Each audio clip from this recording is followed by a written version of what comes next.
క్రీస్తునందున ప్రియులకు ప్రేమతో వందనాలు తెలియజేయుచున్నాను. నవంబర్ నెల 23వ తేదీ 2025. ఈరోజు దేవుడు మనకు చేస్తున్న వాగ్దానం ఏమిటనగా కీర్తనల గ్రంథము 31వ కీర్తన 24వ చరణం. యెహోవా కొరకు కనిపెట్టు వారలారా, మీరందరూ మనస్సున ధైర్యము వహించి నిబ్బరముగా నుండుడి. ఆమెన్. నా ప్రియమైన సహోదరి సహోదరులారా, మనందరము కూడా మన అవసరతల నిమిత్తమై, మన యొక్క సమస్యల నిమిత్తమై దేవుని సన్నిధిలో ప్రతిదినం ప్రార్థన చేస్తూ ఉంటాం, ఉపవాసాలు ఉంటూ ఉంటాం, విజ్ఞాపనలు కూడా చేస్తూ ఉంటాం. దేవునికి మహిమ కలుగును గాక.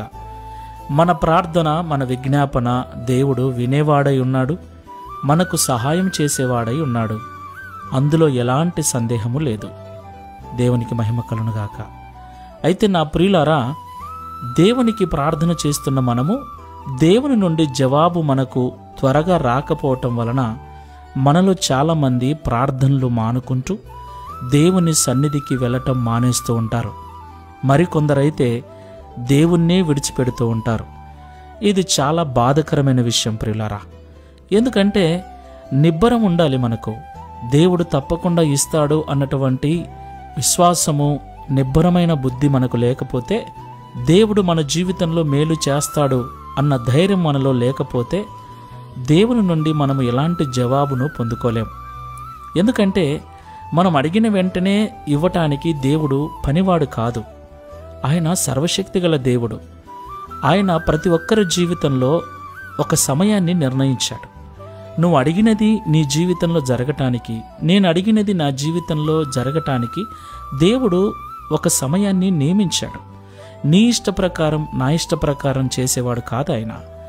ఆయన ఇష్ట ప్రకారంగా, మన ఇష్టాలకు మించి ఆయన ఇష్ట ప్రకారంగా చేసే దేవుడై ఉన్నాడు. దేవునికి మహిమ కలుగును గాక. మరి ఆయన చేసేంత వరకు మనం ఏం చేయాలి? దేవుడు అంటున్నాడు, నా కొరకు కనిపెట్టుకొని మీరు ఉన్నట్లయితే మీ మనస్సున ధైర్యము వహించి నిబ్బరముగా ఉండండి అని. కాబట్టి ఈ మాటలు వింటున్న ప్రియ సహోదరి సహోదరుడా, తొందరపడకు. ఓపికతో, నిబ్బరమైన బుద్ధి కలిగి ప్రార్థనాపూర్వకంగా ఎదురుచూడు. సమయము తప్పకుండా వస్తుంది. నీ జీవితంలో దేవుడు నీవు అడిగింది తప్పక ఇస్తాడు.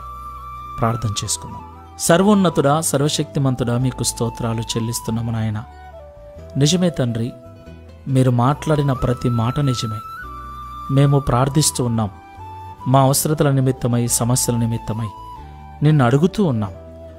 అయితే జవాబు ఆలస్యం కావటం వల్ల మాలో నిరుత్సాహము మొదలై